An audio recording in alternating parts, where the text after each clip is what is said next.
आज दुनिया के इस सबसे बड़े लोकतंत्र में 50 वर्ष पुरानी घटना को याद किया जा रहा है जब इमरजेंसी लगा दी गई थी और पूरे देश भर में भारतीय जनता पार्टी आपातकाल के खिलाफ अपनी आवाज़ लोगों तक पहुंचाने के लिए हमारी नई जनरेशन इस दुनिया के सबसे बड़े लोकतंत्र में इस प्रकार की भी घटना हुई है उसको स्मरण करवाने के लिए आज कार्यक्रम कर रही है। और उसी के अंतर्गत आज शिमला में भी यहाँ पर कार्यक्रम हुआ है। सभी जिला मुख्यालय में हमारे कार्यक्रम हुए हैं। आपातकाल के विरोध में जिस प्रकार से उस वक्त यातनाएं दी गई थी, लगभग 1.5 लाख लोगों को जेल की सलाखों के पीछे डाल दिया गया था। रात को उस वक्त की प्रधानमंत्री इंदिरा गांधी ने देश के राष्ट्रपति को बाध्य कर दिया था कि रात को ही आज ही आपातकाल की घोषणा हो जाए, और उन्हें दबाव में आकर के वो की भी। मंत्रिमंडल की बैठक दूसरे दिन की। उन सारी डिटेल में मैं समझता हूं कि जाने की आवश्यकता नहीं है। वो एक दौर सब लोगों को याद है जब इंदिरा गांधी का चुनाव जो है अवैध घोषित कर दिया था इलाहाबाद हाई कोर्ट के द्वारा, और 6 वर्ष के लिए अयोग्य घोषित कर दिया था चुनाव लड़ने के लिए। इस संदर्भ में जब उनको लगा कि कुर्सी हाथ से जा रही है, सत्ता हाथ से जा रही है और कोई रास्ता नहीं है सत्ता में रहने का, तो देश में आपातकाल लागू कर दिया गया था। और उस दौर को हम कभी भूल नहीं सकते हैं। मीडिया कंप्लीट जो है वो सेंसर होकर के होता था, या तो बंद ही था या कोई छपता था तो उसका एक एक अक्षर जो है सरकारी अधिकारी जो पब्लिक रिलेशन डिपार्टमेंट के होते थे वो तय करते थे कि ये कहीं सरकार के खिलाफ तो नहीं है। कुछ अखबारों ने उस वक्त यहां तक के सिर्फ अपना अखबार का नाम छा करके कॉपियां वितरित की, क्योंकि लिखने की इजाजत नहीं थी सरकार के खिलाफ। लेकिन ऐसी सारी चीज का देश जो है वो विरोध करेगा, और लोगों की ताकत जनमत के रूप में जो जब 1977 में चुनाव हुआ तो परिणाम ये हुआ, कांग्रेस पूरे देश भर में चुनाव हार गई, इंदिरा गांधी भी चुनाव हार गए और संजय गांधी भी चुनाव हार गए। और वहाँ हमारे आज के इस कार्यक्रम में इन बातों का हमने जहाँ जिक्र किया, वहाँ हम प्रमुख रूप से इस बात का हम जिक्र जरूर करना चाहेंगे। अभी हाल ही में लोकसभा का चुनाव हुआ तो वही कांग्रेस के नेता संविधान की दुहाई देते कि संविधान खतरे में है, लोकतंत्र खतरे में है और संविधान समाप्त कर दिया जाएगा, बदल दिया जाएगा अगर 400 पार हो गए। और इसलिए इस तरह के एक दहशत का माहौल पूरे देश भर में खड़ा करने की कोशिश की कांग्रेस और विपक्ष के लोगों के द्वारा। लेकिन उसके बावजूद भी मैं बधाई देना चाहूंगा देश के यशस्वी प्रधानमंत्री नरेंद्र मोदी जी को कि आजाद भारत के इतिहास में 60 वर्षों के बाद एक व्यक्ति लगातार तीसरी बार प्रधानमंत्री बने तो नरेंद्र मोदी जी बने। आज एनडीए की सरकार है बहुमत के साथ और सरकार चल रही है। लेकिन ये भी मैं देख रहा हूं कि देश के इतिहास में पहली बार ये हो रहा है जब लोकसभा के चुनाव से स्पीकर का चुनाव जो आज तक सर्वसम्मति से होता रहा, चाहे सरकारें बहुमत की रही किसी दल की या गठबंधन की सरकारें रही, लेकिन पहली बार देश भर में विपक्ष की ओर से लोकसभा के अध्यक्ष के लिए कैंडिडेट दिया गया है इससे बड़ा लोकतंत्र मैं समझता हूं कि क्या हो सकता है। और बहुत विचित्र लग रहा है, मैं पिछले कल देख रहा था जब 70 चुनाव के बाद पहली बार समन किया गया, बुलाया गया, तो लोकसभा के सत्र में विपक्ष के लोग संविधान की प्रतियां हाथ में लेकर के चले हुए। आप ही थे जिन्होंने संविधान को तहस नहस किया। आप ही तो थे जो आपातकाल लगा करके आप लोगों ने संविधान के एक नहीं अनेकों चीजें उसमें बदल दी थी। इन सारी बातों का जिक्र मुझे लगता है कि आज के इस दौर में होना यह बहुत आवश्यक है। इसलिए 50 वर्ष बीतने के बाद भी देश उस आपातकाल को कभी ना भूले जिसमें 1.5 लाख से ज्यादा लोगों को जेल की सलाखों के पीछे भेज दिया था। लोकतंत्र की बात करने वाली कांग्रेस पार्टी जिसने 356 का इस्तेमाल 90 बार इस देश में 1947 के बाद किया, आप कल्पना कर सकते हैं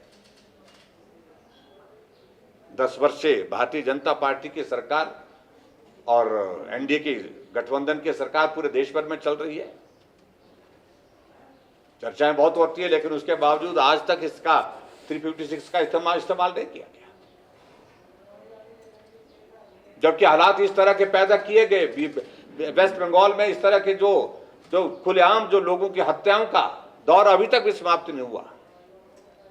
कानून व्यवस्था नाम की कोई चीज नहीं है, सरकार नाम की कोई चीज नहीं है वहां पर। उसके बावजूद भी लोकतांत्रिक व्यवस्था में विश्वास व्यक्त करते हुए किसी भी सरकार के खिलाफ इस तरह का कदम नहीं उठाया जो कांग्रेस ने 90 बार उठाया 356 का इस्तेमाल करने का। तो ये इतिहास के हिस्से हैं। तो मैं आज के संदर्भ में सिर्फ प्रमुख रूप से तो इस विषय को लेकर के बात कहना चाह रहा हूं कि अभी हाल ही में लोकसभा का चुनाव संपन्न हुआ, कांग्रेस हारी है। 68 में से 61 सीटों पर चुनाव हारी है। और जिस तरह से हम देख रहे हैं कि सरकार की पूरी ताकत सिर्फ कुर्सी बचाने के लिए लगी है। मुख्यमंत्री सिर्फ कुछ नहीं कर रहे हैं, एक ही काम कर रहे हैं कि मेरी कुर्सी सलामत किस प्रकार से रहे।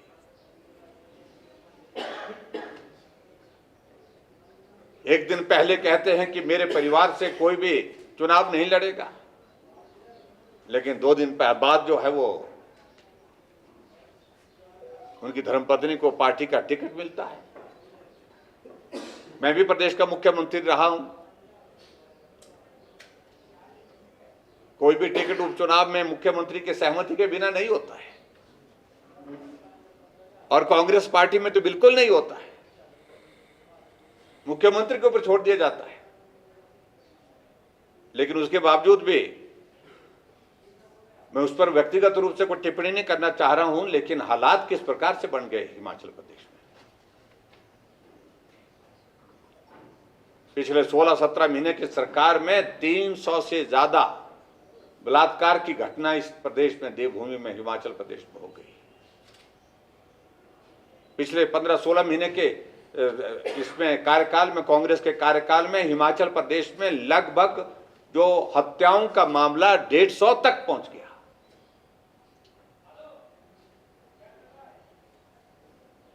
और ऊपर से मैं इस बात का मैं जिक्र जरूर करना चाहूँ, हाल ही में जो घटना जो हम सुनते थे, कभी यूपी में होती थी, कभी बिहार में होती थी, कभी दूसरे प्रदेशों में होती थी, कि जुडिशियल कॉम्प्लेक्स में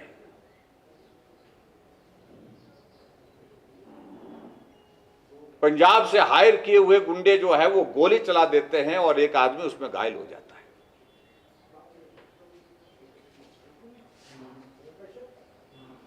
और जो गोली चलाने वाला जो लोग जहां पर बुलाए गए थे, वो जो भाड़े पर लाए गए थे, पैसा दे करके लाए थे, उनको लाने वाला पूरा विधायक का बेटा जो एब्सकॉन्डिंग है, यह आरोप उन पर है। लेकिन सत्ता कांग्रेस पार्टी की है, पूरा संरक्षण उनको प्राप्त है, और वो पूरा विधायक की गिरफ्तारी नहीं की गई, और उनके बेटे को छुपने की जो है खुली छूट दे दी गई है।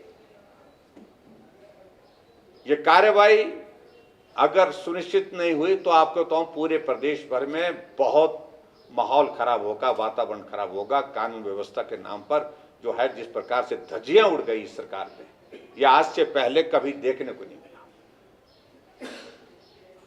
बच्चा बच्चा, आज आपको तो हम बिलासपुर में गए, बच्चा बच्चा बोल रहा है।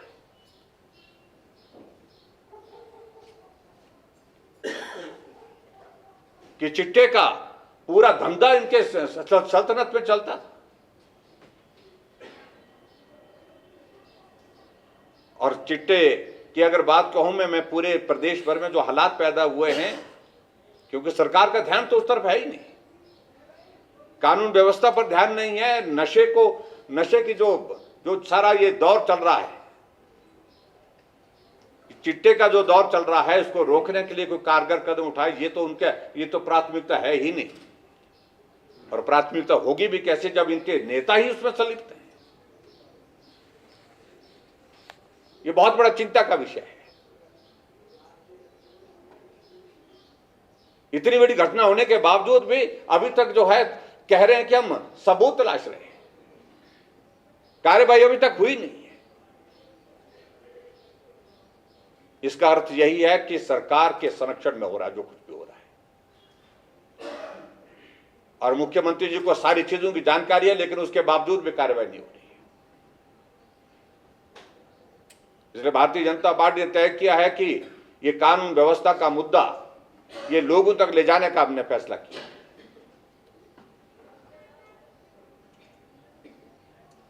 इसके अतिरिक्त मैं यही कहूंगा कि अभी हाल ही में 3 विधानसभा के उपचुनाव चल रहे हैं और उन उपचुनावों में भारतीय जनता पार्टी पूरे दम के साथ चुनाव लड़ रही है। हम जीतेंगे, निश्चित रूप से जीतेंगे।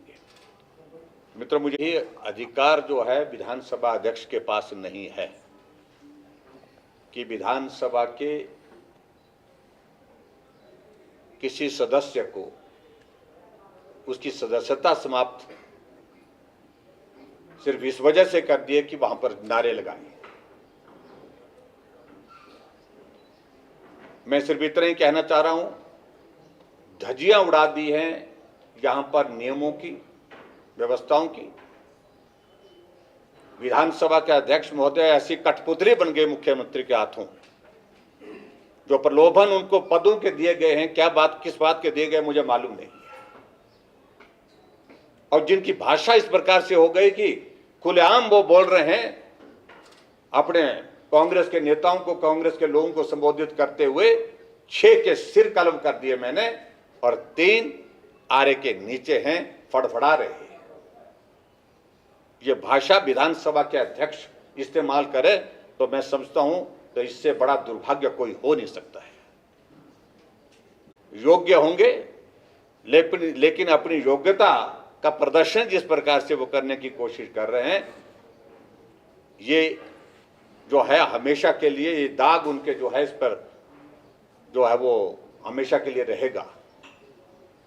जब एक निष्पक्ष अध्यक्ष के नाते आपको सारी चीजों पर फैसले करने थे तो वो फैसले आपने नहीं किए, आप कठपुतली बन करके सरकार बचाने के लिए मुख्यमंत्री के इशारे पर नाचते रहे।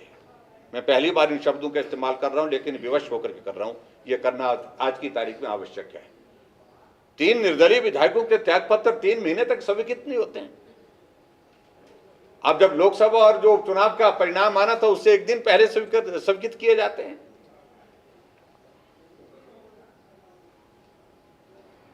लेकिन मैं कह रहा हूं, दावा जो मर्जी करें सरकार को बचाने के लिए, लेकिन सरकार उसके बावजूद भी मुझे लगता है बचेगी नहीं, हमारी वजह से नहीं, अपने जो कांग्रेस के नेता हैं। अपने क्षेत्र के रिपोर्टर या पंचायत रिपोर्टर बनने का सुनहरा अवसर, संपर्क करें या व्हाट्सएप करें 8894521702। Email anantgyantv@gmail.com।